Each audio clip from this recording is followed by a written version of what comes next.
তোমার আমলনামা তুমি যা কিছু করেছো আগে তুমিই পড়ো, তুমি পড়ে তুমি আমরা এই যে তোমার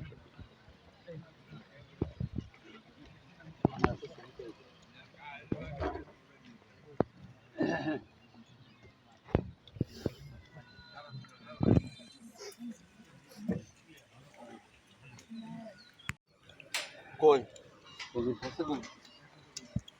আমারটা একটু ক্যামেরা বেশি চলো দেখলাম খাই একটু দিকেই যাও করে তুমি বলো তুমি কোন জায়গার অধিবাসী, তুমি জান্নাতের মালিক না জাহান্নামের অধিবাসী, তুমি নিজেই বলো।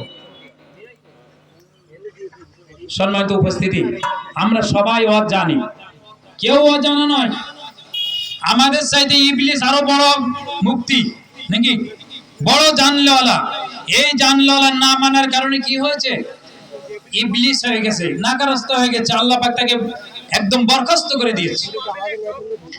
আজ আমরা সৃষ্টির সেরা মাখলুক, আল্লাহ পাক রব্বুল আলামিন বলেছেন এই মাহে রমজানে যদি কেউ মান সামা রমাদান ঈমানান ওয়া ইহতিসাবান গুফিরা লাহু মা তাকদ্দামা মিন যামবি,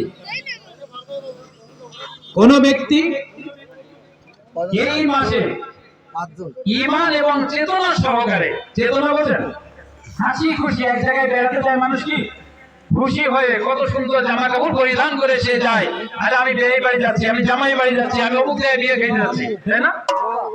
যেদিন চাঁদ উঠেছে ওই দিন চাঁদ দেখেই সে খুশি হয়েছে, দোয়া পড়েছে, আল্লাহর কাছে দরখাস্ত করেছে রব্বুল আলামিন এই মাহে রমজানটাকে আমি যেন সুন্দর করে পার করতে পারি।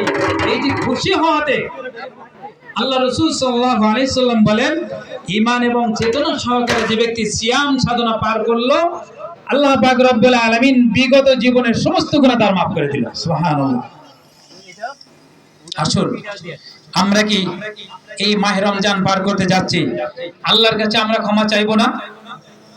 ক্ষমার দশক চলছে না, ক্ষমার দশক না, আসলে এই মাসটা ধরেই ক্ষমা। মাহে রমজান কি শুরু থেকে শেষ পর্যন্তই ক্ষমা। আল্লাহ পাক রব্বুল আলামিন ঘোষণা করেছেন রহমতের দরজাগুলো, আসমানের দরজাগুলো সব খোলা, আপনি দোয়া করবেন, বিশেষ করে ইফতারির পূর্ব মুহূর্তে যে দোয়া করা হয় এই দোয়া ফেরত দেওয়া হয় না। সুবহানাল্লাহ বিহামদিহি। আসুন কোরআনের মাস, আমরা কোরআন থেকে কতটুকু আমরা জ্ঞান উপলব্ধি করতে পারলাম, আগামী দিনের জন্য পথ হিসেবে আমরা কতটুকু জ্ঞান অর্জন করতে পারলাম, এটাই আমাদের জানার বিষয়। পারিনি।